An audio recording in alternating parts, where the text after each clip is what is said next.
when we went to update Grendel for the deluxe skin, it was kind of a fun challenge. The first version of it that I did was horrible. I was like, okay, let's just do some subtle glitching of the original sounds and see what we get, and yeah, it was not good. So ended up kind of rebuilding all of the sounds from scratch, using bespoke mechanical layers, recording some synthesizers to replace the oo-woo with a more synthesizer-based oo-woo, and just collecting lots of really cool pieces. So yeah, all those sounds are basically like built from the ground up for that skin. It sounds amazing. Well done, Eric. Well done. Now we are nearing the end of the panel, and I'm so glad we had a chance to talk about just an ounce of the craftsmanship that everyone here pours into their work. But that's in the past. Let's talk about the future, shall we? Yeah? First off, maybe you've heard of this band before. Is anyone here an online fan?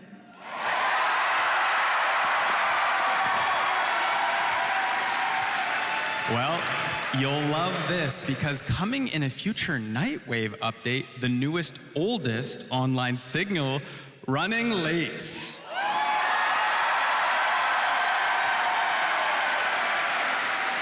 Now, as much as I wish we could show you a little teaser, you'll just have to wait to hear it.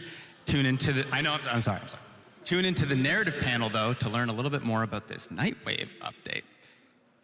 Okay, this whole panel, there's been an elephant in the room. I'm sorry, guys, I have to say the word, Tau.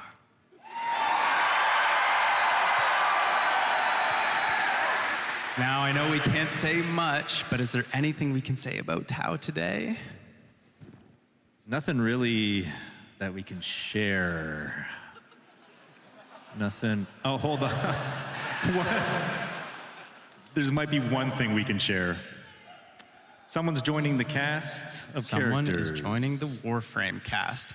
Should we hear for the man himself? Let's take a listen. Hello, tennocom. I don't believe we've met. Although I have a feeling you're going to know a lot more about me very soon. So, happy tennocom, everybody.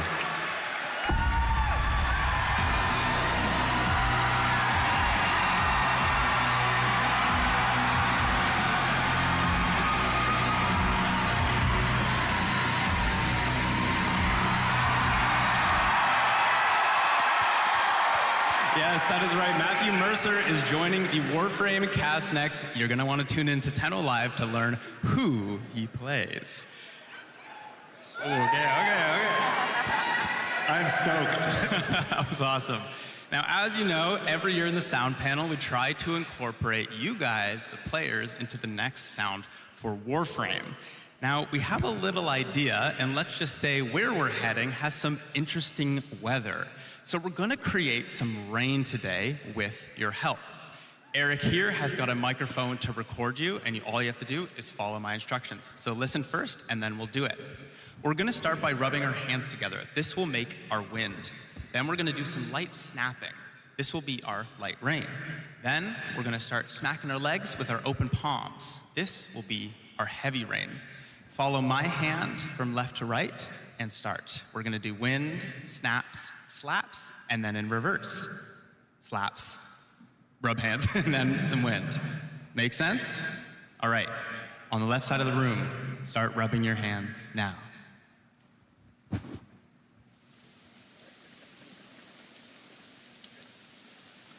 And then we'll do some light snaps.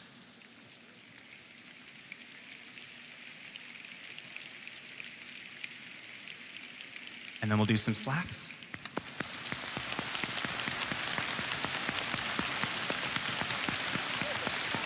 And then we'll do some snaps.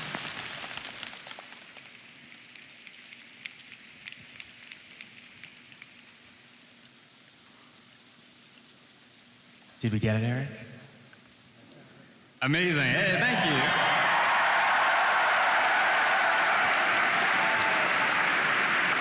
Well done, everyone. Well, that does bring us to time. Thank you everyone for being here. Thank you panelists for your amazing answers today and the whole sound team at DE. Thank you. Thank you, Zach. Thank you. Thanks.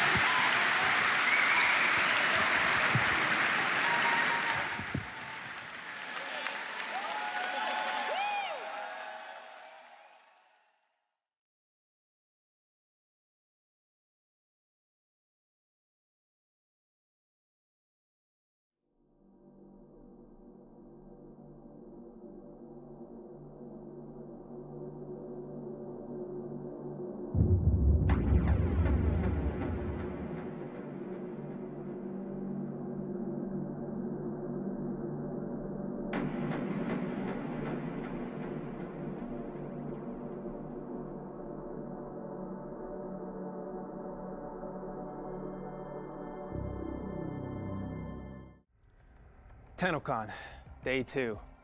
So you lost your voice at the Tenno concert, eh? You ain't here for nothing. Free rewards. It's always free rewards. If you watch tennocom for 30 minutes between 11 a.m. and 4:30 p.m. Eastern, you'll receive the Halvu primary weapon. Someone offered me a free weapon once. Hey kiddo, he said. Gave me the creeps. Now, Tenno Live is where things get interesting. If you watch for an additional 30 minutes, you'll get Mesa Prime, no strings attached. Those guns she carrying ain't no toys. Peacemaker, ain't that ironic? So you need to know how to get these rewards. Logging into warframe.com/Twitch should do it. You can follow instructions better than any street cavat can. If you can do that, those Twitch drops will be sent to your inbox. Maybe you prefer Steam. If you log into your Steam account before watching, you'll get some Steam tokens. Claiming those tokens and logging into your Warframe account will redeem those rewards. Oh, it's almost time. Let's enjoy the show. See you around.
smelt your aura from here, where my sight's not drowned in brine.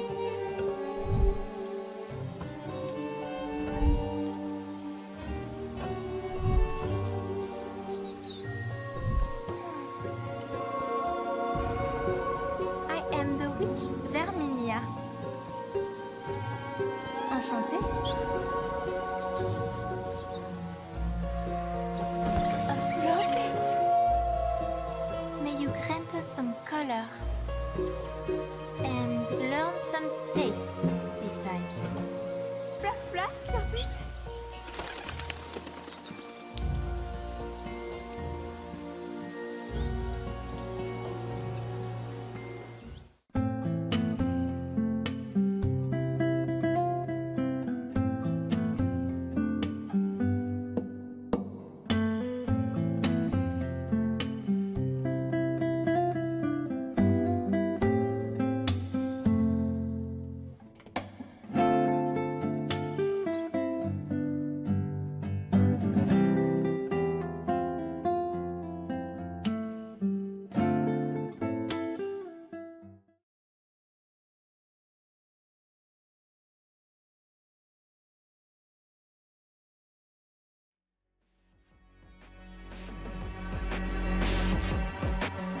I ain't the one for you, helplessly seeping through.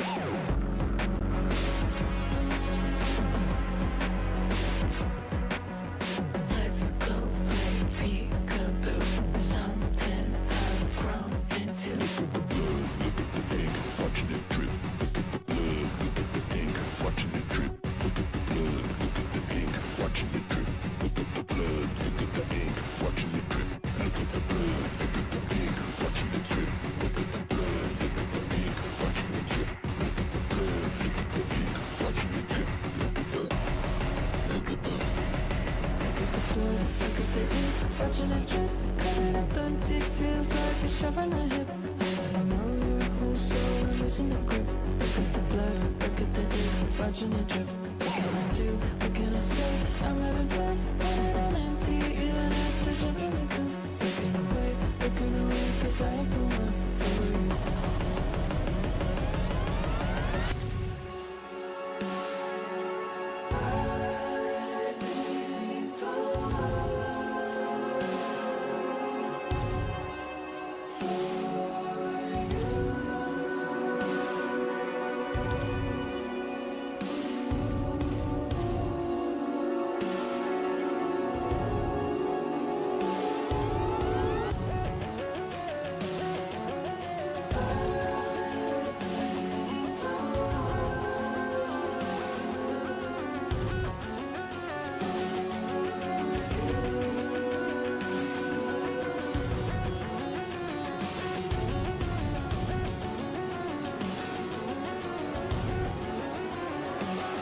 Look at the blood, look at the ink, watch it drip, drip. Look at the blood, look at the ink, watch it drip, drip. Look at the blood, look at the ink, watch it drip, drip. Look at the blood, look at the ink, watch it, watch it. Look at the blood, look at the ink, watching it drip. Coming up empty, feels like a shove in the hip. But I know your whole soul and it's in the grip. Look at the blood, look at the ink, watching it drip. What can I do? What can I say? I'm having fun, running on empty, even after jumping the gun. Looking away, 'cause I ain't the one for you.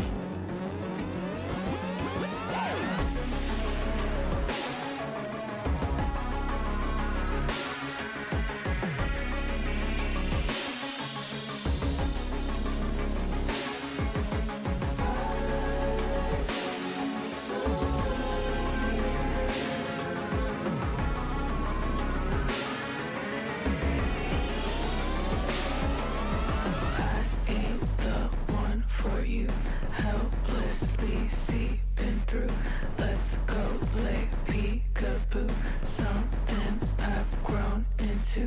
I ain't the one for you. Helplessly seeping through. Let's go play peekaboo. Something I've grown drip, coming up empty, feels like a shove in my hip. I let 'em know your whole soul and losing the grip. Look at the blood, look at the ink, watching it drip. What can I do? What can I say? I'm having fun, running on empty, even after jumping a gun. Looking away, 'cause I hit the one for you. Look at the look at the cold, watching it drip. Coming up empty, feels like a shove in my hip.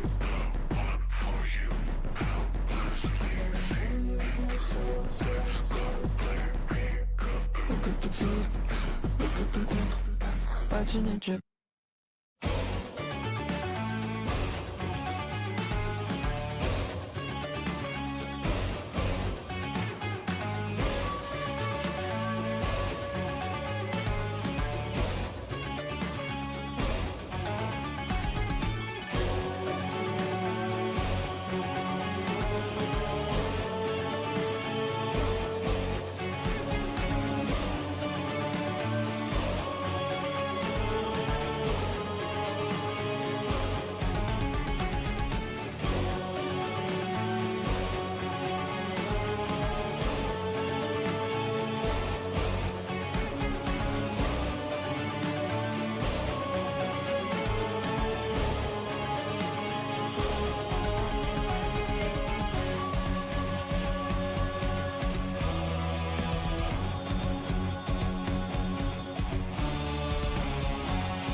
my goodness.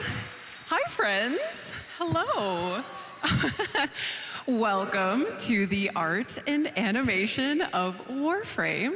My name is Danielle Sokolowski. I'm the Principal Senior Community Manager on Warframe, and I'm joined by the incredible talent you see here on stage. They are here to represent their teams and talk about their work on Jade Shadow's Constellations, the old piece, and of course, stuff that's in the works, right?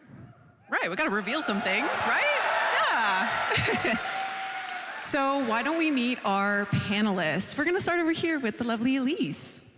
Hi, my name is Elise Geimer. I'm a principal animator. Yeah. I'm Tim Sorman. I'm a principal animator on Warframe and a mocap performer on both games. Okay, he's showing off now. Hi, I'm Mike Skyers. I'm a principal character artist on Warframe. Woohoo!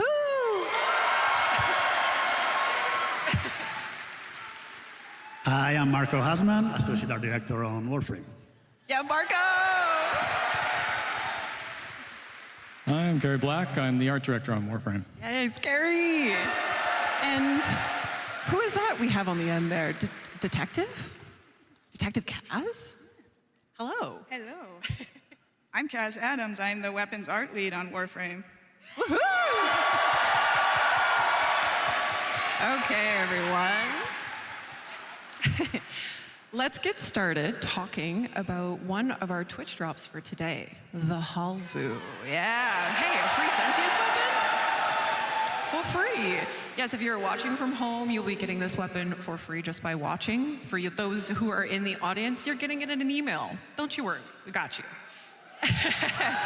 For free, of course. Now, this primary has an interesting origin, actually. It was, oh, let's see, my slide. Oh, there she is. Oh, so not so sentient in its origins. Now, Marco, what can you tell us about this concept? Well, as you can note, it was initially done as a tennocom, and it was more of an open task where we didn't have a precise slot where to publish it yet. So I wanted something that it was still working with our rifle animation, but I really like that kind of minigun vibe. So I really wanted that floating and rotating barrel, but tried to keep it in a compact design. So that's what it was at the beginning, and then yeah, a while later we have a slot for it, and we decided to give it a sentient twist, which I think having it be a sentient weapon made it such a more unique weapon at the end than it was initially, especially thanks to the work that the weapon team and the specialty team just kicked it out of the park, I think. Absolutely, absolutely. And Kaz, can you talk about giving the Halvu a bit of that sentient treatment? Well, it's already got a lot of the sentient sort of vibe to it to begin with. It's got these hook shapes, and the floating stuff really lends itself well to a bunch of weird ideas that we can put into it. If we change it into an alien thing, you can do whatever you want with it. Exactly. So, why not? Why not? Why not? We love weird stuff in Warframe, don't we? Yes. Now, yes, and those weird components really came in, and the team on the animation team made that a bit of a focal point in the alt fire, and actually kind of like every animation aspect of this weapon, utilizing its many moving parts. So let's have a look at the animation work that went into that. And Tim, what were you thinking about going into this? Yeah, so what you can see here is me just kind of kicking the tires the first time I got my hands on the rig, just kind of grabbing everything and seeing what moves and what doesn't. And Kaz actually suggested maybe it would be nice if the separate barrels could all move individually to expand and contract a bit, because originally they were all just moving as one piece, like a minigun, where it would rotate and only the top one would fire. But once they freed up all the controls, that allowed me to do whatever I wanted with it. You guys like that? Yeah, it's pretty sick. So we went Warframe weird for sure. Just wait, we're gonna show you some of the final versions of this as well. It gets better. It gets better, believe it or not. But I know this is a team effort, Tim. Like the VFX team came in, the design team, our Lua scripters, our technical animators to make this really sick sentient weapon. Now, just you wait, guys. Again, this is free. It's a free sentient weapon. Yes, that is the alt fire, correct, Tim? Yes, and just a little lesson for game development. Whenever you make a decision, it doesn't add to the work, it multiplies it, just so you know. So my apologies to the programmers and designers who all had to deal with the complications of having them all fly out like that, and figuring out how to do the math to have them auto-aim and things like that. But it all came together in the end. Yep, they made it look incredible. Again, reminder, this is a Twitch drop for today. And again, for those of you who are in the audience, you get it in an email with a code. So you get this really cool weapon. Thank you for being at tennocom. All right, since we're on the topic of weapons, we have a new Prime Access coming later this year, which will include a very exciting primary weapon. And let's see who you can guess who for. Which warframe? Hold on. Introducing the Stephalos Prime.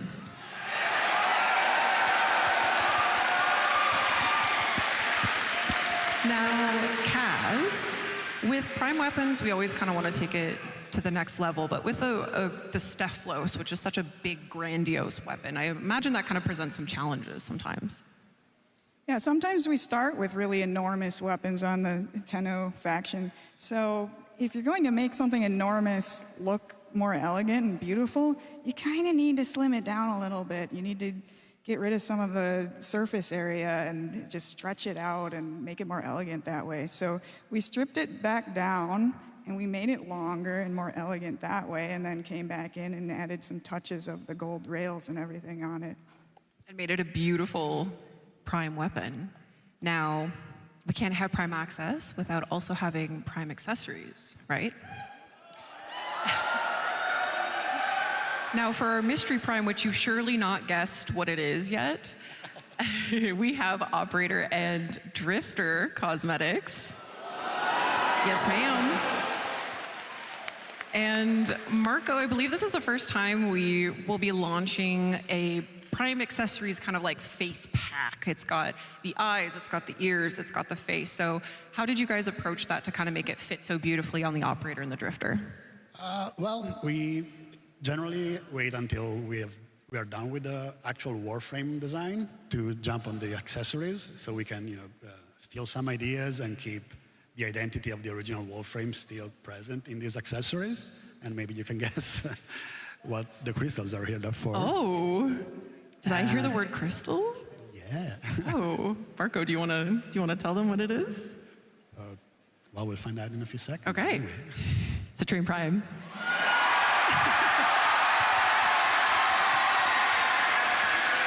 Did you guys guess? Did you get it? Yeah? Yes. Our Crystal Queen is getting the prime treatment. Isn't she beautiful? Yeah. Gorgeous.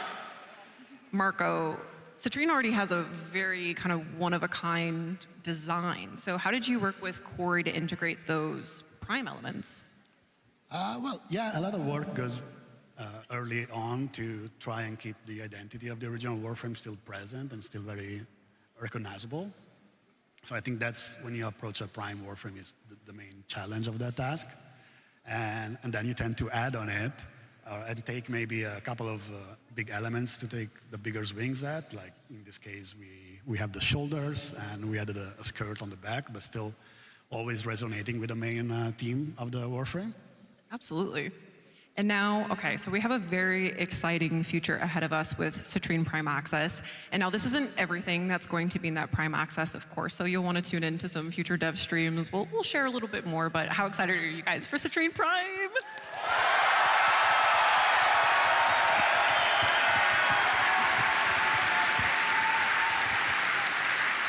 All right, let's talk Jade Shadow's Constellations. Now, a heads up. Oh, we have fans. We have fans of Jade Shadow's Constellations. Of course we do. Heads up for the audience. If you haven't played through the quest yet, there will be some quest spoilers, so maybe avert your eyes, or maybe not. Maybe you'll find this interesting. Now, this sequel to the Jade Shadow story, we introduced our most complicated warframe to date. Right, Skyers? Oh, yeah. Sirius and Orion, a 2-in-1 warframe. And before we talk about them all grown up, why don't we go back quickly to when they were sweet little babies? Oh. Now, Mike, as the creator of the Jade Warframe, what was it like for you as an artist to not only see 2 cinematic quests come from your design, but also Warframe babies? I never would have expected this. It was a career highlight to be with Jade initially in the Jade Shadows Quest 1. It was like amazing that an idea I had spawned such a story that was super intrinsic to the Warframe world. And then when I was about 1 week left in my paternity leave, Reb reached out to me and I'm like, if she's reaching out to me, this must be important. And then she's like, so we're gonna do Jade's babies. Do you want to design them? And I was like, yes. And I was still on paternity leave, and I had a few moments during a nap to do some sketches, and During a nap? Yes. And shared these ideas, and Reb was very interested in doing a very like angelic, like white angel, black angel kind of theme, and I kept working on it and developed it into what you guys saw today, or in the past quest. Yeah. And were there any kind of standout moments while you were designing Sirius and Orion? Yes. You guys all saw that really awesome animated trailer by The Line, right?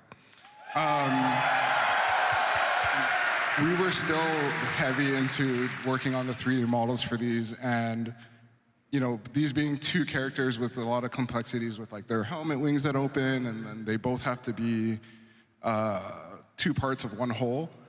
It was crazy to see the trailer release, and then all the amazing fan art that came out really helped us get over the hump and get these guys done.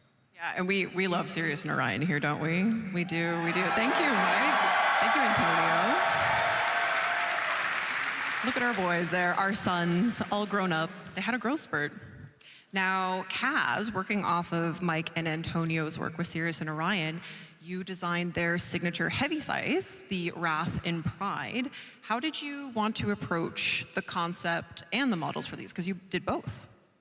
Yep, I did the whole thing on these ones. We knew we wanted to have something that represented both of the Warframes in one, and we were thinking about other types of weapons, like maybe the split dark sword kind of thing or something like that. But when I thought about just the theme of the scythes and stuff, and well, a heavy scythe has a blade on both sides. Why don't we just do one on each side that represents each character? And it looks like I had to do was flip it over to do each version, but the rig's a little more complicated than that. There's 2 bones on one side and 1 on another, and they telescope, and it's all sorts of weird stuff. So actually, this was a lot more difficult than it looked, but it was really, really fun to work on, really fun to sculpt. It was really fun trying to bring in some of the elements from each of the characters into these pieces. Yeah, and you made them so beautifully complementary to our sons, so thank you for that. Now, we can't forget about Sirius and Orion's mentors, Ryoku and Vina. Yes, shout out to our character artist, Frederick and Adele. Yes, our newest proto-frames. And now, with new proto-frames, we need new Gemini emotes, don't we, Elise?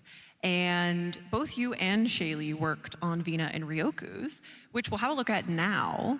And I know you shared a fun story with me about Vina's Gemini emote. Yeah, here's some footage of me being really creepy. I should have probably just mocapped it, but no, this is hand-keyed.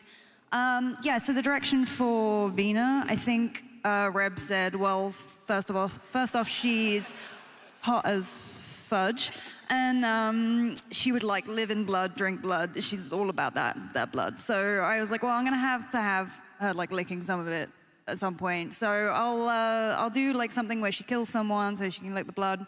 And then Liger, who did the concept for it, he was saying, oh, it'd be really cool. She was like super unsettling, contortionist vibe, creepy movement, kind of like how like a tiger stalks its prey, or how like a chicken head is like gyroed. So my direction for this was basically sexy murder chicken. Hopefully I nailed it. Nailed it, absolutely. At least nailed it, right? Sexy murder chicken? Yeah. You did it. Now, all these characters come together, you know, Sirius and Orion, Vina and Ryoku, in the Jade Shadows Constellations quest. Let's have a look at some of the mocap and early animation work that went into the cinematics for that. And Tim, what kind of inspirations did you pull from for these cinematics that you can tell us? And maybe a little bit of general of how you... Maybe you want to talk about that. It looks hilarious, but I mean, like, if anyone's like me when you were a kid and you had like action figures or Legos, or for me it was like Power Rangers toys, you kind of, you know, you're flying them around your room and they're just kind of standing like this. But in your head, what you're seeing is the line trailer, right? Epic action. So we actually, when you're animating, you can start like that with just stiff characters flying around, figure out your choreography, your camera movement, all the kind of gross overall movements, and then you get into the fine details, polish it all up, and try to get that like extra zazz that makes it look really cool. Very cool. And I know, Elise, you were telling me this, that animators are involved in like pretty much every single process, every single part of the creative process. So you're working with like direction and the narration team to kind of build these up, right? Yeah, so the amazing thing about digital extremes is that all teams are kind of involved with everyone. Good ideas come from anywhere. But the cool thing about us is that we have a mocap studio on site. So me and Tim are animating these scenes, but we're also doing the motion capture. We're in the bodies, we're acting as the characters and talking with, you know, Jeff and Reb about what the narrative team are thinking for this and working with sound and everything. So it's one big collaboration, and it's really nice that we're you know, it's not like an outsourced company goes away and does the mocap and we get it and we just animate it. We're through the whole process, so it's really hands-on. Like, we love that, and we love that. Okay, who is, yes. We love our animation team. We love the DE team. Okay, who is ready for some more reveals? You guys like cool stuff, right? Yeah. Well, let's have a look at a very cool and sleek operator and drifter suit coming. So this suit is planned for an upcoming Nightwave mix. Now, we won't spoil too much here on this panel, but you're gonna learn a lot more about it on the narration panel, the narrative panel with Corey and the narrative crew. So you wanna tune in for that. Are there any motorcycle enthusiasts in here? So this is speaking your language then. Yeah, I see you. All right. In addition to the suit, we also have another Nightwave Mix reward that will be coming. Elise, any words for this before we show it? Yeah, so, you know, when you're doing emotes, and a lot of them are super cool, it's like you get at the end of the mission and you're like, oh, I'm like a badass, I finished, I'm cool. And I was like, you know what, it'd be really fun if we had like a cheeky one where you're like, come on guys, you gotta get to the end, come on. So I wanted to do something like more fun. Okay, well, let's see what Elise got up to in the mocap room. Let's see what kind of energy you brought. Yeah. Boy. Come here. Yeah, and this is animated by Eric. Shout out Eric. I know you guys are cooking up the most diabolical ways to use this right now when it comes out. You little nasties. All right, I have a feeling that this emote will pair quite nicely with our next reveal, which is actually a community artist creation by Fomorian. Yeah, say hello to the Conquera Signa. Oh, boop, there she is. We got cat ears. I'm sure Jeff is really happy about Jeff this. is so happy. I got away with getting dance emotes in the game. Now cat ears? What else can we get away with? But yes, this is a community creation by Fomorian, and you might have noticed it says Conquera, so this will be our top tier donation reward for the Quest to Conquer Cancer campaign in October. So yes, you'll unlock this together as a community. Free reward. Get excited for that. Now, to tide us over until then, someone was pretty eager to model them for us. This man is never gonna talk to me in La Catridad now. He's never gonna forgive me for this. We also had a very special opportunity to work with another community artist for a deluxe skin. Maybe you guys can create a sound quake in this room right now.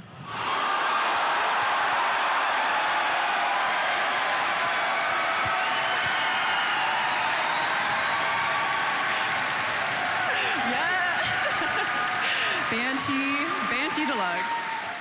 She's real. And this is designed by the lovely Mishka, who's actually here at tennocom. Mishka, where are you? Hi, Mishka! Hi! Yes. Beautiful, beautiful, beautiful, beautiful design by Mishka. And yes, so this is an upcoming deluxe skin for Banshee. Now, Carrie, we just saw 2 community artist creations. How does it feel? How cool is it to see years and years of, establishing Warframe's art and design come through in community creations like this? It is very cool. The community artists are incredibly high skill these days, which is really fun to work with. And seeing some of the older frames get a new interpretation, like Banshee is been around for a while now, and the deluxe skin has as well. So seeing a new interpretation, seeing something that gets kind of into some of the mythological theme, like there's a bit of scary monster that you wouldn't want to have screaming at you. Quality at the base of it is very interesting. And then some of our constraints and stuff, like you don't want a giant shoulder on your firing arm and everything else. There's a lot that goes on. So, Mike, you seem to be musing here. Giant shoulders are often a problem. Life experience? Okay, well, we're very excited for Banshee Deluxe. You guys excited for Banshee Deluxe? Yes.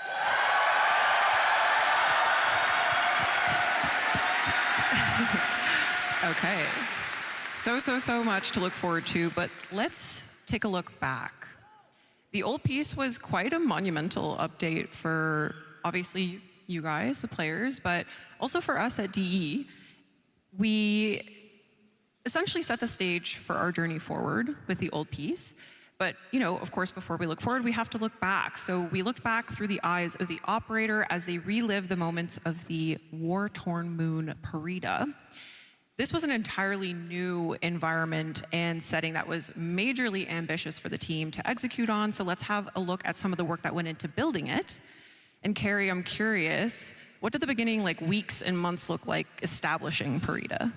Rushed. Yeah, it was coming off a very big update. So 1999 and the Encore were kind of huge for us, as I imagine a lot of you would remember. It was an intense patch at the beginning, and trying to nail down what it was going to be and what we had to achieve was an interesting process. So, it's the World War I vibes where you see that there was a grinding conflict. It was trying to make it much more personal as far as the story goes, like a note of friendship between 2 people in the middle of what was recently a war is an interesting concept to try to bring across, show some classic Orokin when it's intact and on and on. And then, of course, rocks. Rocks. Yeah, bane of our existence, I as it learned that they turns were out. very challenging for the team. For years, yeah. Plains of Eidolon, about a week and a half, 2 weeks out, we were still trying to make rocks that would look sufficiently good, and it feels like it's a solved problem now. Rocks are hard. They are. Rocks are hard. Parida, we love rocks, yes. Parida is also where we meet Adis, our little sentient friend who went through many iterations, actually, before we landed on the version that we know now. So let's have a look at some of the exploration the team did there on that.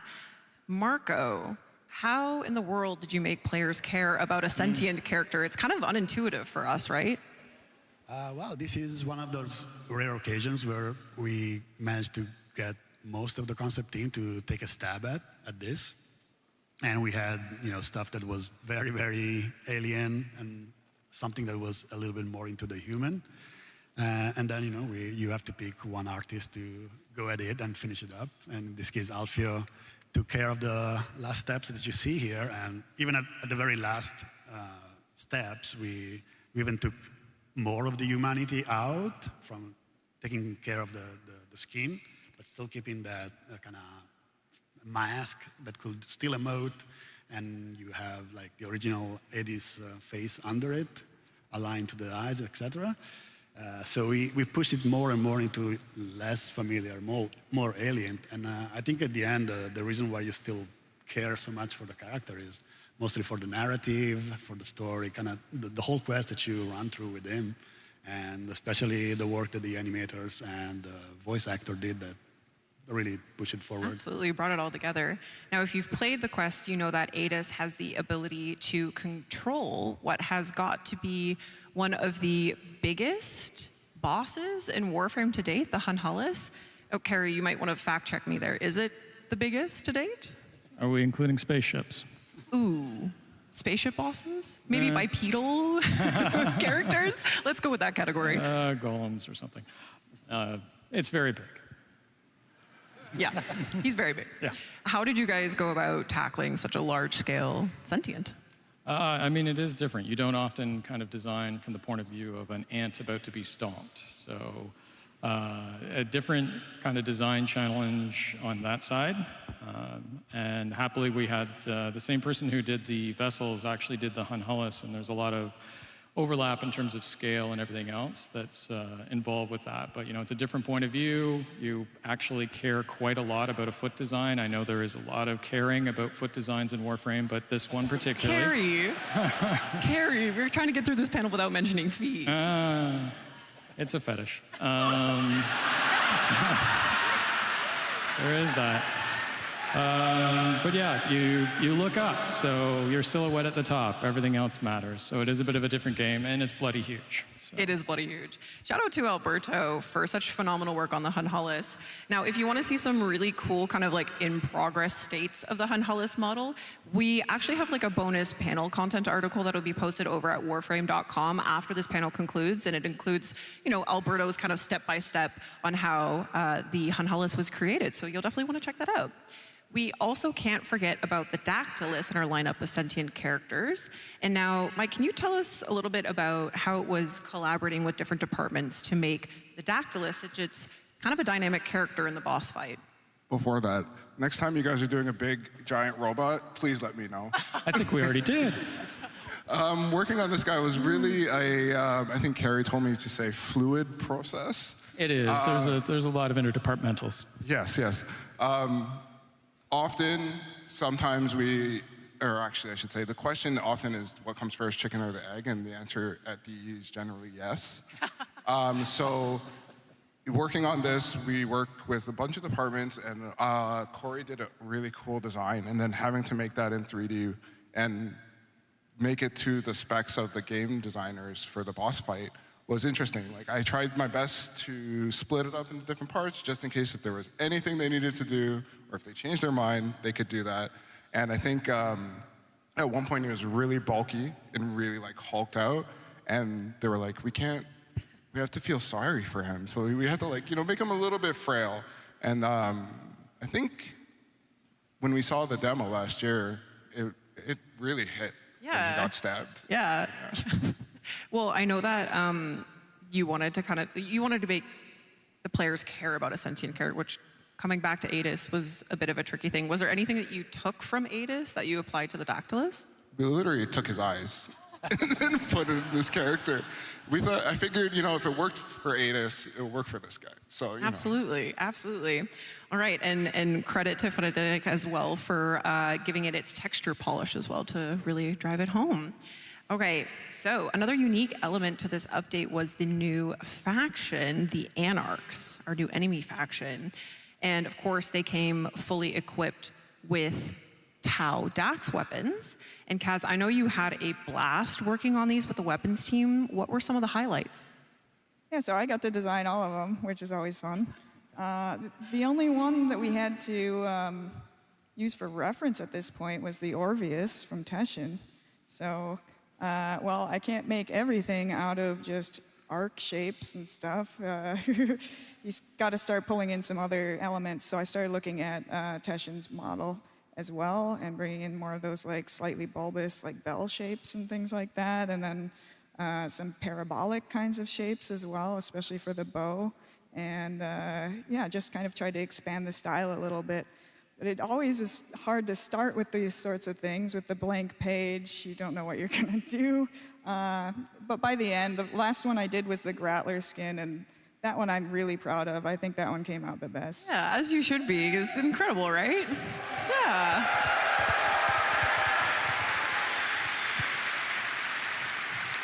So, speaking of weapons, we had some big ones released in this update, the Tectilis artifacts. Focus school weapons that perform Tauron strikes, as we know.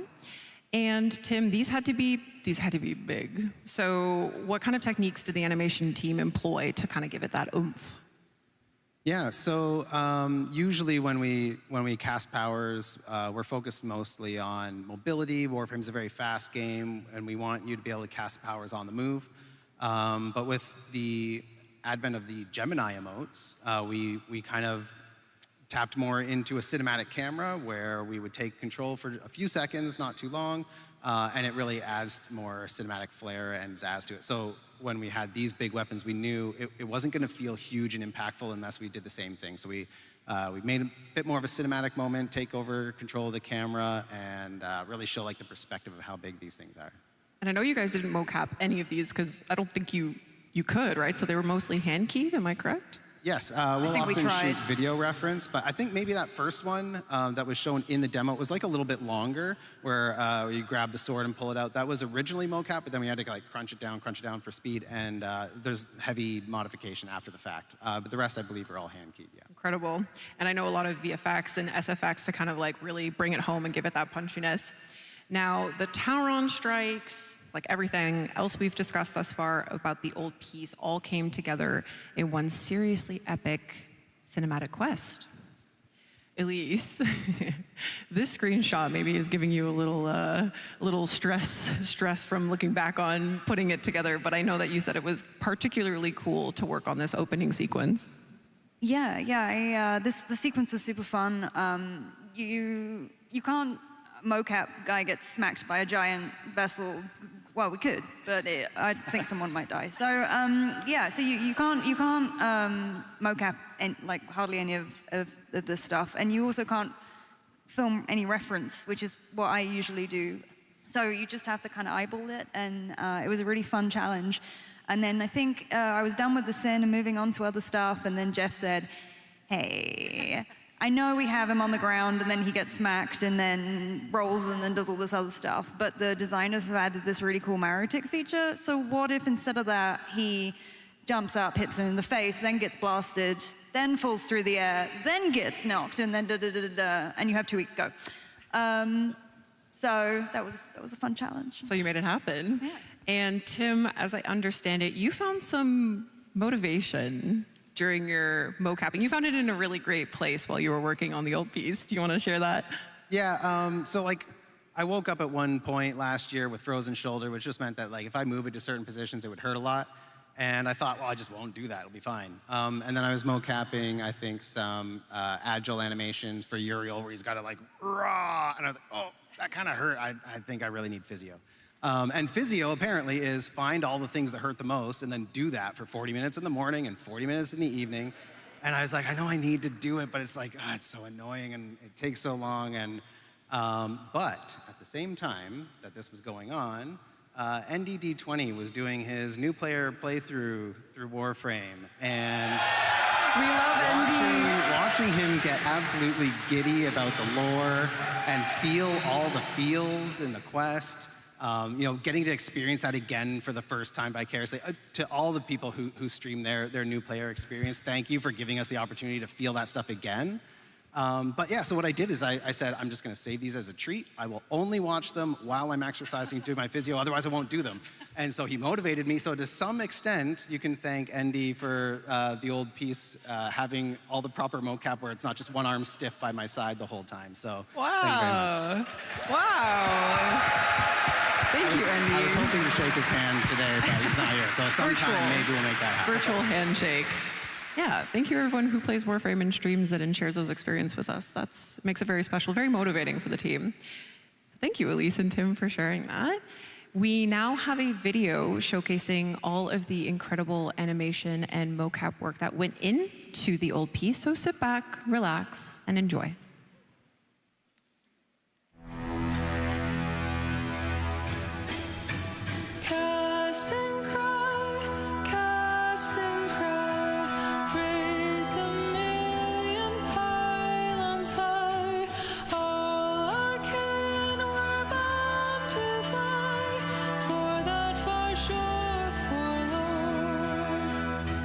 Onward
heal. I try.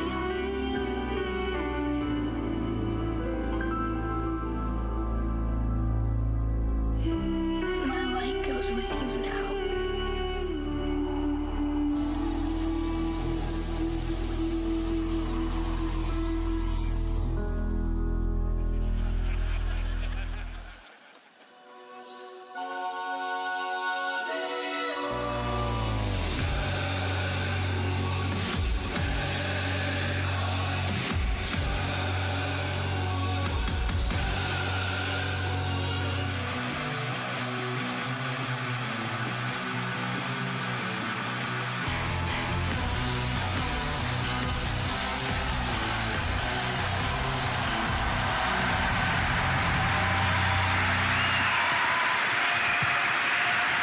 I mean, wow.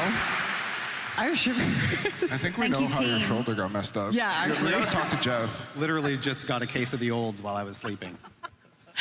Well, shout out to the animation team, DE team, obviously. Like I said, this was such a monumental quest for us. So give them a hand for such incredible work on such a big, important quest for us.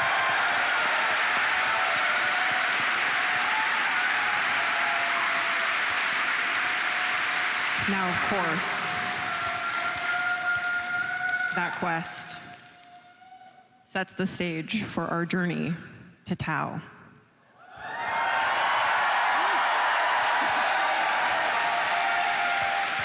Are you guys ready for some Tau reveals?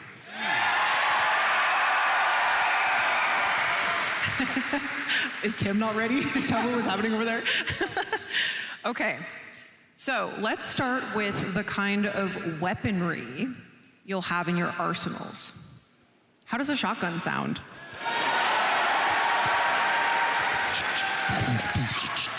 And not just a shotgun, a sentient shotgun. Yes. Now, Kaz, we can't say too much about this, but we are looking at a sentient shotgun. What can you tell us about it? Well, it's got 6 barrels. It's gotta be really weird. It's sentient.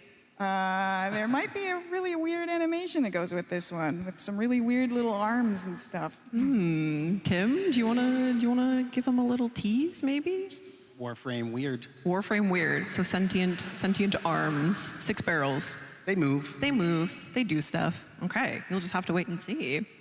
All right, and it's been a while since we've had a new fist melee weapon. Yes. Kaz's jazz that you guys are excited. It is an unbelievably cool design. Perhaps we'll see it later in action. Without spoiling anything again, Kaz, sorry, Kaz, I haven't given you any crazy prompts for this, but what can you tell us? What was actually your favorite part about this design? Well, the metal parts on the front, they might look a little bit like the sentient thingies that move in that undulating way on sentience. I don't know what you call those. What are they, generators? Wings. Wings? Yeah, so it's kind of like, you know, when you're like tapping your fingers. It's kind of badass.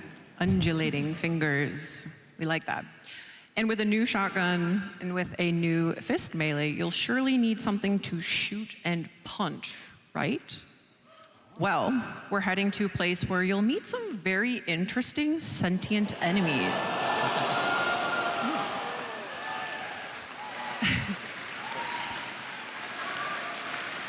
Pretty cool. What's going on there?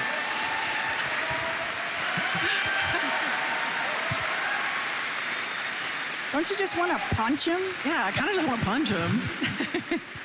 Okay, again, so sorry, we can't say much about this at all, but maybe you're theorizing. You got some things going on in the brain. All shall be revealed soon, Tenno. We can, however, show you some work in progress animation for this new sentient enemy. So let's have a look at that. And this video is interesting. It actually kind of highlights a very interesting part of the developmental process when sometimes the model isn't ready yet. So you're actually seeing a coolant arachnoid cosplay as this new sentient enemy. Look at him go. Yeah, I was actually talking to Eric who animated this, and he said it's really useful to have existing models with similar shapes and movements to work off of. So this is really super cool to see, and we're excited to see when the model gets done. Actually, do you guys want to talk about that a little? Oh. Sorry, I was just gonna say, yeah, we Warframe production is pretty quick, so sometimes we just have to get going without knowing what the final model is gonna look like, and we just have to use whatever's close and then adjust when the final stuff comes in. And it works out in the end. Okay, you got a little teaser there for how that sentient enemy is going to be moving around. Okay, we have a new shotgun. We have a new melee. What else could we possibly need to deal with these new sentients?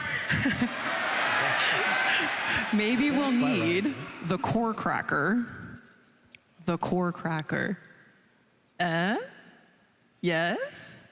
No, that's not it! That's not it! Somebody guessed it. So. Don't look at it!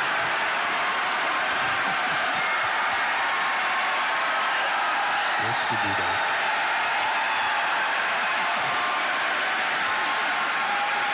Wow, you sure like that revolver. Yeah, we love the core cracker, wow. We love the core cracker. Wow. Okay, you ready for this? An interesting weapon like this surely needs an equally interesting warframe!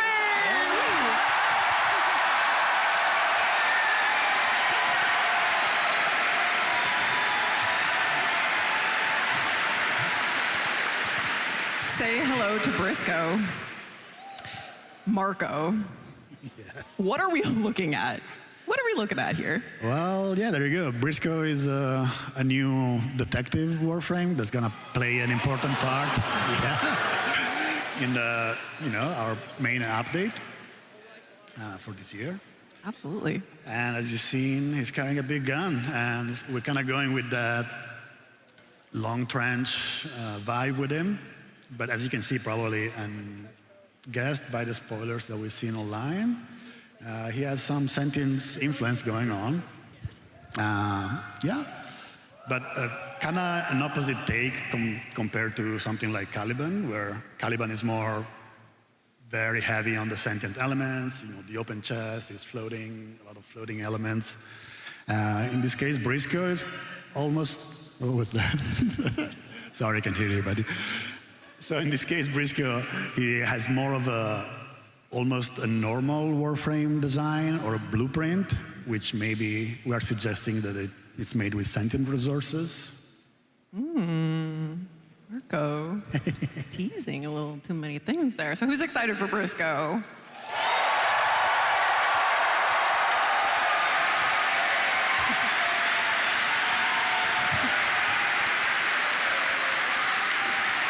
I have one extra little tidbit of information about Briscoe that we can share.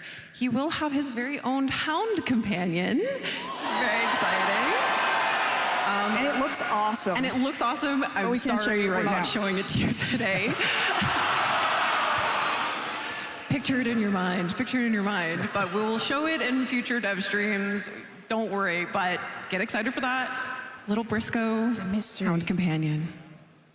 Okay, Tenno, that brings us to the end of the art and animation panel.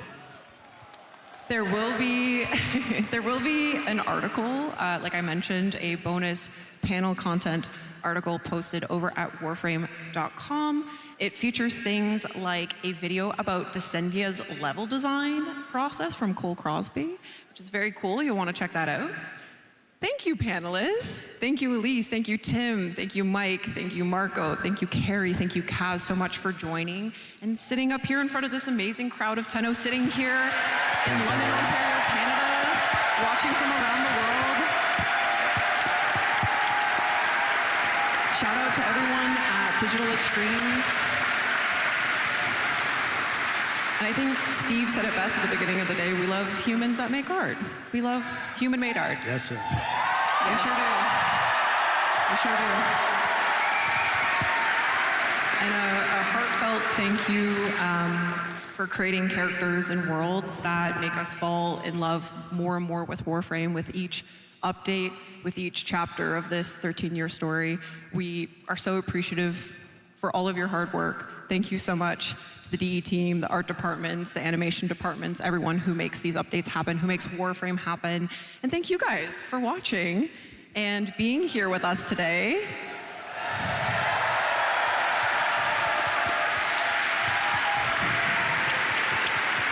Now, okay, I lied. I actually have one more thing to show you. Tim and Elise have been quite occupied cooking stuff up in the mocap room. So why don't we take a peek at what they've been up to? And with that, thank you so much, everyone. Happy tennocom. Thank you for being here. Enjoy the rest of the day. Thank you. Bye-bye. Thank you.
tennocom, day 2.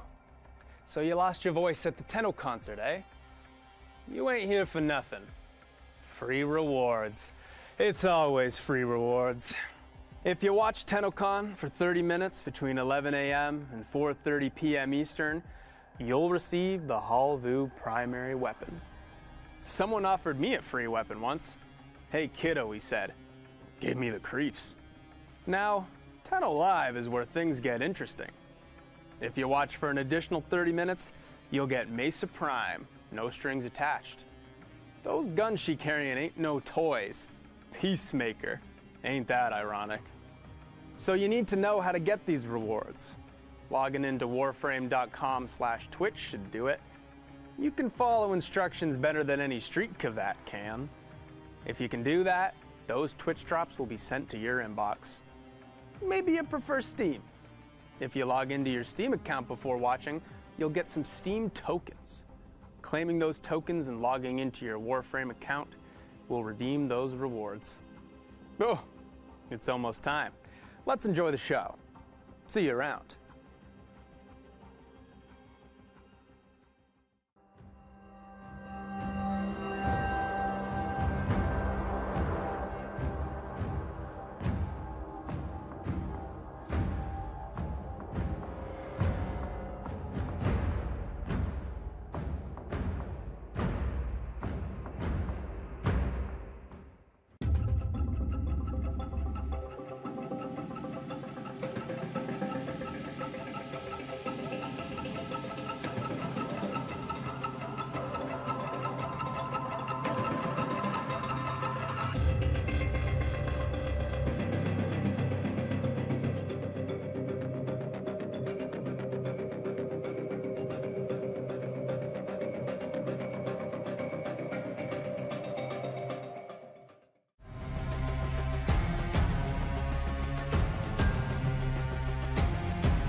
ordained of soul, sworn to Lua, and bearer of the holy fire.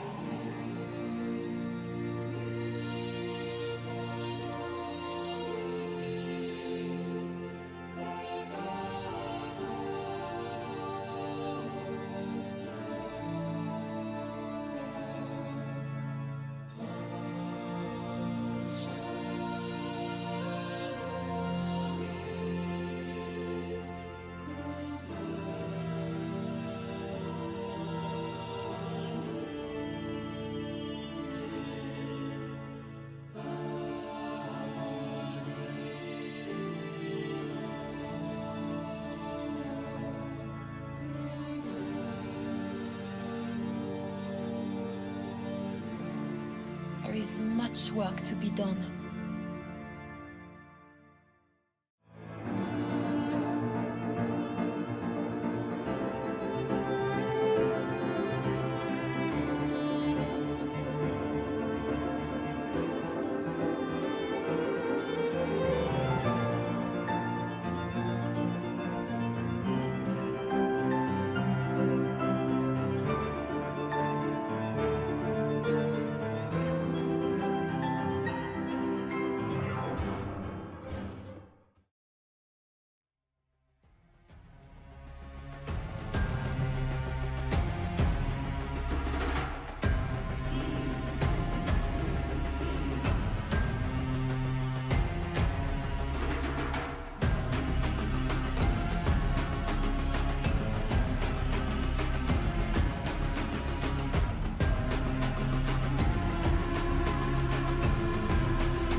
tennocom, hello, hello.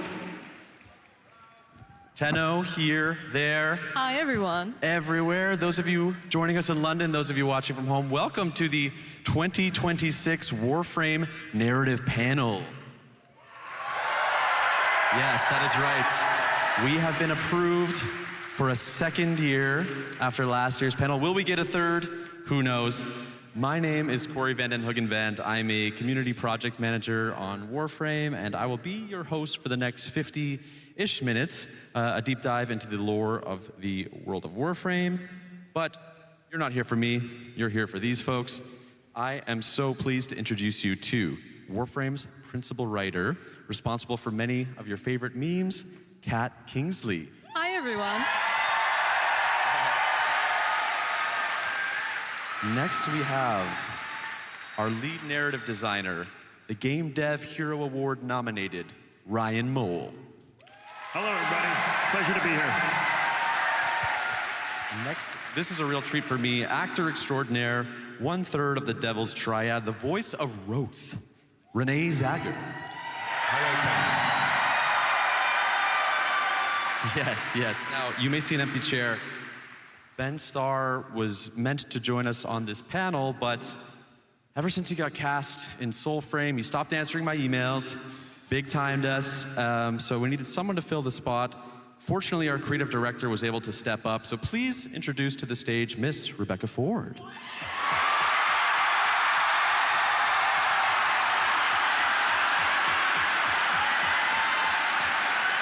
Stunning.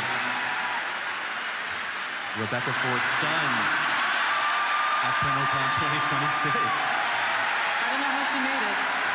It's a testament to her leadership. Incredible. Her fortitude. What can't she do? Hello, tennocom. It's me, definitely Rebecca Ford.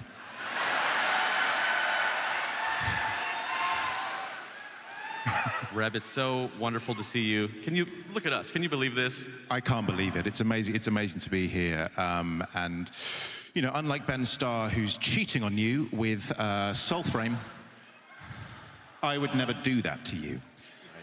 Because I truly love you. As Rebecca Ford, the creative director of Warframe, no further questions. Right. So today's panel is really a twofold initiative. We want to do our sort of informative deep dive into the world of Warframe, but also, much like last year, look into the craft of storytelling, how writing and acting and even visual art all overlap and collaborate together. So that's the plan for today. I'm gonna run you through the spoiler policy. Essentially, we are covering everything up to the reveal of Jade Shadow's constellations. So I'm talking dev stream. We're talking Ryoku, Vina, Orion, Sirius, but we won't, dive into the quest because people are working through things at their own pace. We would hate to spoil something so fresh. Having said that, I would like to kick things off by taking us back, way back to the old piece. Last year's Tenno Live was where we first showed this off, and since then, the quest has released. Ryan, you have been with Digital Extremes since the mid-2000s. You've been responsible, you've worked on Warframe since day one. You have been there caching very old 13-year-old checks. What can you tell us about the process of caching old checks, about finally taking players back to this old era? Yeah, well, we've certainly written a lot of checks over the years and bits of dialogue and codecs, and I hope that we've come in to cache them, you know, especially in the Kim system.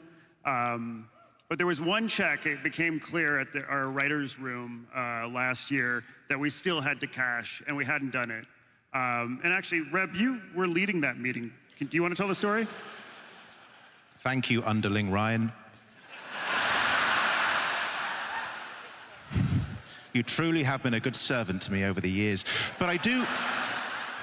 It's a wonderful point you raised, because I remember vividly being there in January 2025, and the story that we wanted to tell is the story of tonight. It's what we're going to be revealing at Tenno Live. But what we realized in that meeting that I was definitely there for was the fact that in order to tell this story, we needed to see Tau before. We needed to see where we were before, and we needed to see peace.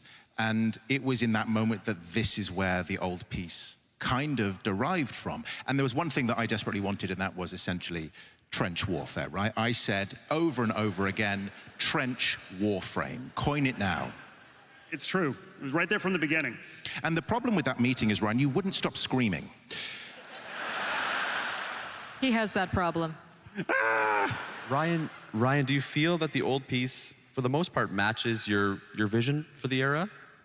Oh, you know, it's tough to say, because over the years, we've been developing it, and we've been, you know, in the very beginning, the old war was a notion that we would write into weapon descriptions and into little codex entries as a thing that happened. It was a mythical event in the history of Warframe. We knew bits about it, but it took all these quests and Kim system writing and all this to kind of tease out bits of detail about it. You know, as we developed the Second Dream, as we put Teshin in the game and had Dax, we started to learn more and more about who the Orokin were in the past.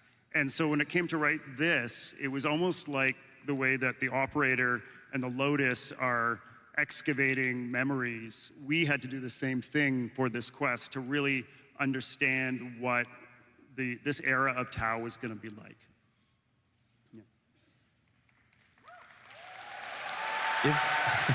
Right on. Also, if I remember one thing, again, very vividly, Kat, there was a conversation, the fact that, like, what was the story that we wanted to tell? It was almost like, I mean, you mentioned it in the room, it was the Christmas armistice of World War I. And I think that's the great thing about this game, is you're taking inspirations from various parts of the world and we're placing it into the game. We're transposing it into the key of Warframe, but it's always kind of identifiably that. Yeah, exactly. No, it was how do we're always trying to connect something that's so otherworldly to a very human experience, and that was something that you really wanted to draw from, Reb, is like always, how do we connect this to the human experience? And that's something that, you know, your leadership is always so inspiring. And thank you. And it's definitely human, Rebecca Ford. I really agree with you there. Yeah, and speaking of Reb's vision, you know, if I had to guess, the Dax, the Grineer, Sentience, that was always a part of the plan as it relates to the old war. But I imagine things like the Hanhalas, the Tauron Strikes, this great big anime sword, maybe that wasn't in the 2013 lore Bible. Reb, can you talk about balancing classic concepts with new things appearing in the past? Yeah. I'm a benevolent overlord, and what I want, I get. You know? And if there's one thing you know about me, definitely Rebecca Ford, is that when I want something, I get it. So... It's true. Yep. Reb wanted a giant robot. I wanted a giant robot, so I got a giant robot. I wanted to focus on Schools of Ultimates, so I got Ultimates. And that's how it literally came to be. I shouted at everyone and said, I want this, and I got it. It's why I couldn't stop screaming. Speaking of getting what you wanted, of course, the proto-frames weren't on anyone's mind back in 2013, and yet here is Roth, who arrived with the old piece and whose voice actor is here with us today. Renee, this was your first step into the world of Warframe. You joined at quite the moment. what can you tell me about the early days of this project? I think every actor loves a great character brief, like a breakdown of what you want. And the brief, if I remember rightly, was the late, great Peter O'Toole meets Paul Bettany with a sprinkle of Russell Crowe from Master and Commander. So once an actor hears that, it's like, okay, I know where I'm going. A little bit of research, and then you get the sides. I submitted my sides as any actor would for a self-tape. I waited, I called my agent, she hadn't heard, and I think 3 weeks later, I got offered the part. So here I am, and I'm very happy to be here. And you two had met. You two, yes. You two had a meeting in London, am I correct? Yeah, Renee and I met in London. Do you want to speak more to that, Renee? I do. My agent emailed me and said, Rebecca Ford, you are coming to London, UK. Would I like to meet you for coffee? And I think I was signed to do 6 4-hour recording sessions. And I think we had 2 left and we met in London. Yeah. We discussed the character, what was happening. Yeah. And the rest is history. The rest is history, and we'll never know what happened to that meeting. Lots of coffee. No one should ever know I was caffeinated out of my mind. Kat, can I ask you about retrofitting a new character into an ancient past? It was such an interesting challenge to write Roth, and it wasn't even so much writing the villain romance, because some of you know that is literally my whole genre. So when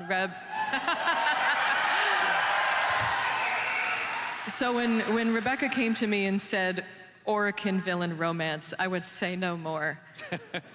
But the tricky part was writing an Orican, because here's a character who knows more about Orican society than we do, because he lived it. And so I had to go off and create the Orican org chart, so to speak, and sit there and figure out a whole lot, because he was there, he lived it, he breathed it. And when you're writing a character like that, who also is so smarmy and so clever and so witty and wants to hold that knowledge over you, he's a very dangerous character to write, because almost as a writer, I'm like, I think he's manipulating me as the writer. But he was so very much fun. He was like the ice cream sundae of the Devil's Triad. I literally had to save him last, because I'm like, I'm gonna write too much of him if I do it first. Add another branch, Kat. No, no more branches. No, no. The localization team will kill me.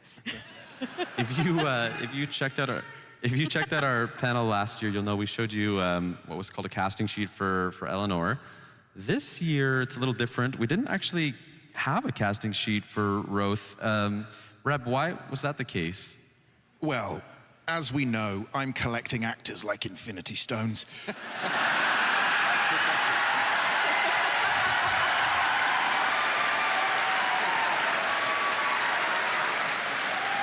If I want them, I get them. And with this, I quite clearly in mind had an idea for this character.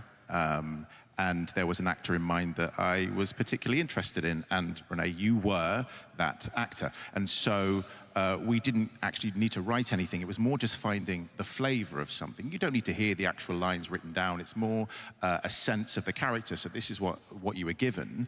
And had you turned it down, which you never would have. Never. That we would have written something more particular and put out a casting brief. But really, we had you in mind from the very beginning. Thank you. Certainly. Renee, I understand. Yeah, that's good.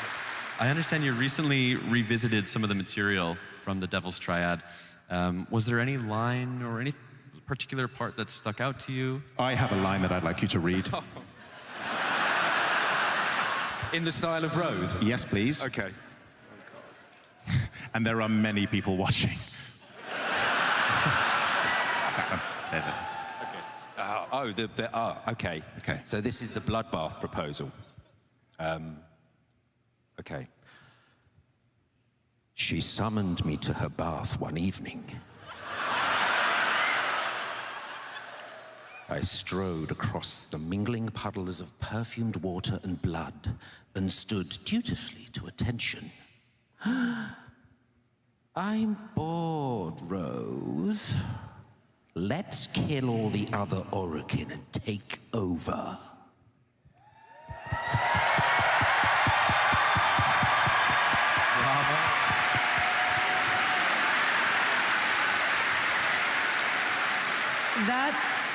That line was written by our lead writer, Adrian Bott, who wrote all of the Descendia voice logs. Shout out to Adrian. Shout out to Adrian, who is home in London Prime or nearby with a family conflict, and he wrote all of those dialogues because there is a effortless way that he commands the way of Orokin monologuing that I just could not even hope to approach. It is just beautiful the way that he can do that. Adrian, we miss you. We miss you, Adrian. In the interest of time, we'll keep going beyond the old piece, but before we leave, I do want to talk about Adis. Reb. Yes. Why Adis, this sweet, sentient child? Where did the idea of Adis come from? We wanted them to experience what was at stake. And how better to do this than through a young fledgling friendship, and to give Tenno's first friend, and to show it in such a kind of a young state. It's so raw and real, and showing what people were fighting for, and ultimately what was there to lose. And, you know, best to tell it through character and through storytelling. And I think we really hit it out of the park. And I will say that was something we knew from that very first meeting that we were going to tell that story with the operator and a young sentient. We didn't know he was going to be Adis yet, but it was part of the DNA of the old piece at the very beginning was that story. Right on. We're going to keep trucking along. But between conventions, we also shipped The Teacher, Valis Undermine, Shadowgrapher. Ryan, you led writing on The Teacher, and I'd love to hear you tell us more about dipping back into the early game. Oh yeah, well, you know, we knew we needed to teach mods to players better. We found that people who were experiencing the mod system and playing with it stuck with the game, and those that didn't really get the menu and didn't understand how to play it bounced off. So we wanted to give people that early appetizer, get them into that menu, get them to understand how powerful mods were. But I had a secret second agenda that I really wanted to do. We have characters in the game that don't get the best introduction or weren't getting the best introduction at that point. And one of the main ones was Teshin. And I really, really wanted to give Teshin a proper introduction in the game. So I was able to meld those two tasks together in that quest. And I hope it worked. Yeah. Right? Did it work? I really love The Teacher. We were talking about this backstage. To me, it feels very much like episode 3 of a TV series, right? It's like a two-parter of Awakening and Vor's Prize, and then we go into episode 3, that's The Teacher. For sure. I mean, Warframe is very episodic in how we treat our quests. It's almost an anthology in certain respects, where we're getting different characters from all over the place. And really just to go back to those early days. One of the other things about that quest was that I wanted to write a quest that was specifically for the new players. I knew all of you who are here or vets would maybe want to go back and play it too, but I didn't want to have to worry about putting a challenge in there for existing players who've got thousands of hours in the game. It really had to be for those players who had 3 hours in the game. And I think all of you appreciate that you're going to get fresh blood sticking around a little bit more because of that quest.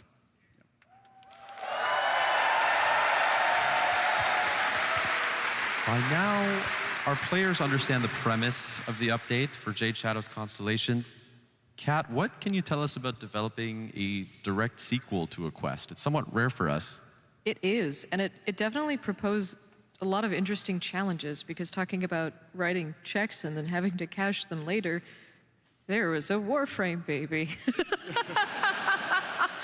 And so Rebecca, you had sort of like gone off and then come back and had a very clear plan of like, okay, there's this. And also another check was what happens to orb 3 and all of that. And so it was a very, very interesting a world of like what to do with this and how to embrace it and how to take that forward in an interesting and yet also unexpected way, because one of the things we really love to do with Warframe is what to do but how to do it in the most unexpected way possible. There were a couple callbacks to Jade Shadow's one. Supposed to be a bit with Ortis, right, Ryan? Yes. We got to go back to back in the orbiter with the Stalker and Ortis. And actually, I don't know if you noticed, but Ortis sounded a little bit different this time because we had our brand new voice actor, Warframe alumni, but new to Ortis, Kevin Lim, doing the voice. Kevin,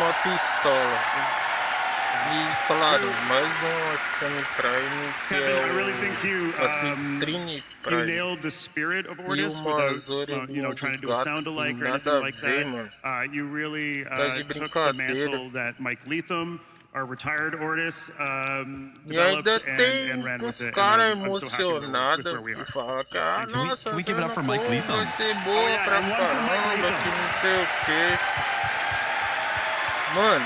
OG Ortis. So that is everything we wrote and shipped between the last tennocom and this one. Before we move out of the past and start contemplating the future, there's one member of the writing staff who could not be here today. And Adrian Bott, the lead writer on Warframe, insisted on sharing a short message with all of the tenno here today and watching all over the globe.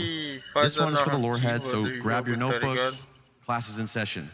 Passou o pessoal que faz o conceito de arte e esse parada where Corey asked if there was anything the player should have brushed up on prior to the big tenno live review, which of course back then was the old piece.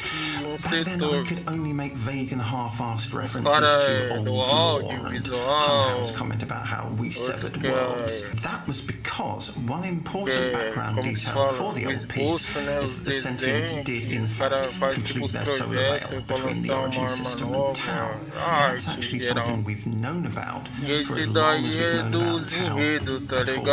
It was first mentioned in Max Prime Codex entry way back in 2013. And on the topic of the old piece, I also really ought to address the question of how come the operator is up and about instead of in a cradle on Lua. The second dream is a transient state, one which they were put into for therapeutic reasons as well as to pilot Warframes remotely. It's not the same thing quite as the long sleep or the long dream, which is when the Lotus put all the tenno into their pods shortly after the night of the Naga drums, and they stayed there. One question that comes up a lot is, did the events of the old piece actually happen? Yes, they did, although bear in mind we are seeing them as the operator remembers. They are not eternalism shenanigans. We've actually only used eternalism twice for serious story beats, once for the operator and drifter's existence in the New War, and once for Sirius and Orion.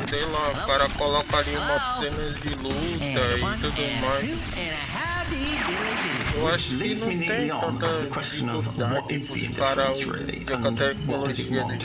Well, I can now reveal for the first time. I don't know, it's some old Britannic guy, just overlay the signal. Porra, os caras têm ano, irmão. The big question everyone's going to have is, are they romanceable? Well, I have special permission to tell you. Ó, digamos a gente tá na metade do mês, tá ligado? Perdão, na metade do ano. Porra. Aí até a próxima tennocom são mais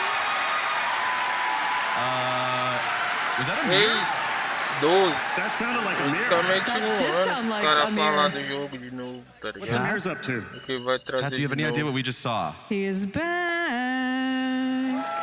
Coming to an origin system near you, Amir from the Hex is taking over Northern Nights broadcast temporarily. He is. So coming in August, Amir is giving Nora a bit of a vacation and taking over for a very special Nightwave. And also, he's also taken over one of the rooms upstairs in the Holvania Mall. and os turned caras it vão falar, into Fables and Frontiers. não, tipo, até o começo do ano que vem, exemplo. Que vai vir agora até o final e no começo do ano que vem. You can, Aí for a depois 6-day outra mini tennocom text que os adventure caras in the vão Kim falar que system, vai vir you can join the dezembro Hex pra for their começo little de mini text 2020. adventure. But I warn you, 28, not exemplo. all is well in the land of E agora os Holvendheim. caras vão falar que veio até So we 2027, will be né? finding a new room. You will be finding a new room.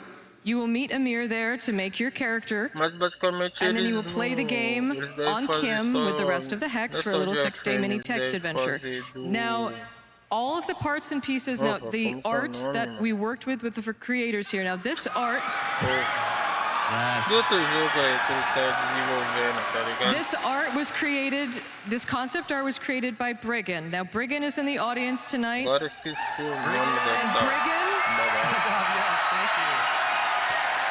Incredible artist. Briggan is my co-author of this Fables and Frontiers text adventure. Because all I said was, yeah, Eleanor's going to be the warlock, and of course Arthur has to be the paladin. He's just going to be the basic paladin. He's Arthur. What do you mean, basic? Sei lá, eu acho que só vai ter campanha Is já era, something Ben depois não Starr vai would fazer say. nada. Exactly. And Briggan was off to the races, and I barely even scratched the surface of the art that Briggan created.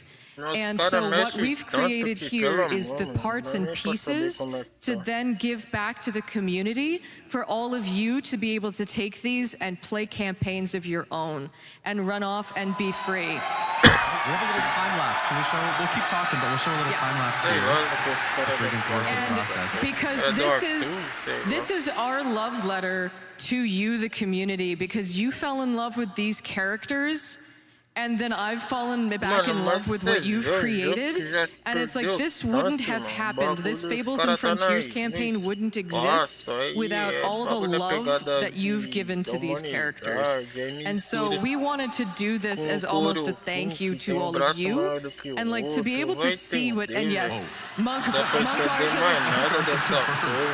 Arthur is real. It haunts my dreams. And did we mention that there's some returning voice actors? Yes, and so in the Shockwave, all of the Hex are returning to make cameo appearances. If Ben Starr was here, he'd be so stoked. He would be so stoked if Ben Starr were here. He'd be thrilled. He would be thrilled. And to be able to work with Briggan was just so phenomenal. It was such a collaborative process, and we were able to just sort of bounce ideas back and forth. And they put so much love and thought and backstory into these. And just like the Eleanor, oh my God, like they have a guillotine around. She has a guillotine around her neck, and like is the patron, like her patron is like this eldritch, like infested death patron. It is so cool. It is so amazing.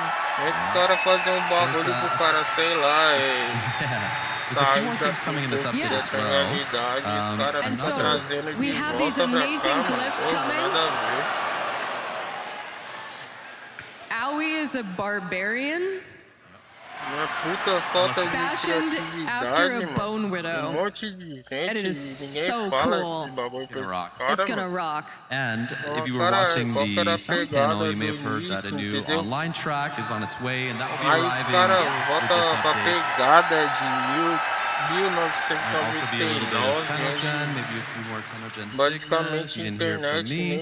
A little bit more. And we have some of these character sheets that I drew up with all of the amazing concept art. So these will be coming with the updates so that you guys can all take these and run off and play. And that is, have fun translating all of that, guys. I have a new respect for the art team, and I had to do that line by line in Photoshop. Yes, if I can translate that Tennobet, feel free. That is Lord Alan V. and Greg. And this is arriving só entregou lá, tá gradando. In August, já era, Right. pronto. So we'll see you back in Helvania very soon. Very, very soon. I would like to add I would like to add that this isn't possible without you guys. Exactly. The fact that the community have embraced the hex in this way is absolutely incredible. And you have responded so brilliantly, and I should think it's the vivid drawing of these characters by our amazing narrative team that means that they can be placed into different contexts. And the fact that you guys are so excited means a lot to us, that we keep getting to do this, and we keep getting to revisit these characters again and again and again. So thank you for turning up, and thank you for kind of giving us life so these characters can keep giving us life. So you're amazing. Thank you. Absolutely. Os caras antigamente cheio de conteúdo de vídeo. Puta que merda, velho. Os caras não tinham criatividade nenhuma. Achava que fazia vídeo e era da We are hora. entering a segment Aí of the parece que show os that I like to caras call Ask the só Director. faz aquilo, Yes. tá ligado? Last Só year, jogo pra Adrian, aquilo, Kat, pra and criar Ryan, they build. had to plead the fifth a little bit. Aí Some of my vem um questions cara, would be, faz um conteúdo, why tipo, 19? falando a They would say, realidade oh, do that's really a jogo, Reb tipo, um cara decision. que tá She would have to entrando answer e that, tal, but como é que ele tá vendo. Miss Rebecca Ford is here on the stage with me today. Aí o cara cresce Now I get to ask you. Ask me por anything. falar I o will ask whatever I óbvio, mano. please.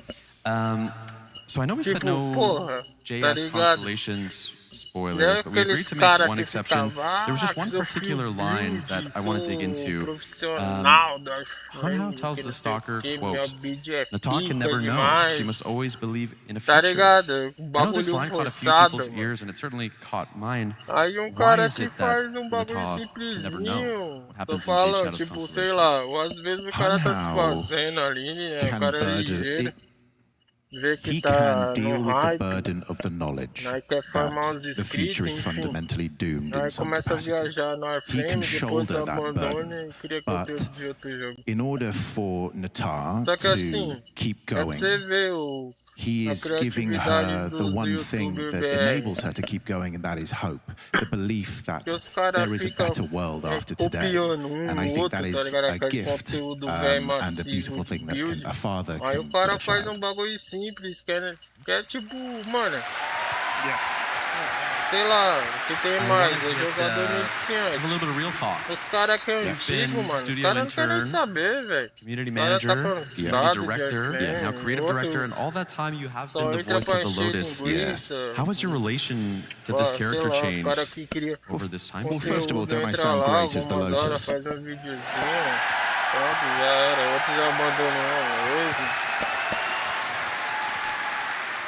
When Vida que segue. I definitely Rebecca Aí, Forward tipo, think o of my cara que relationship with the cria um Lotus, I bagulho feel like she is natural, both tá a part ligado? of me Tipo, pô, and not essa a é minha part of me. I dúvida e feel tal. like she haunts Aí me o like a cara vai e Dickensian cresce, ghost. mano.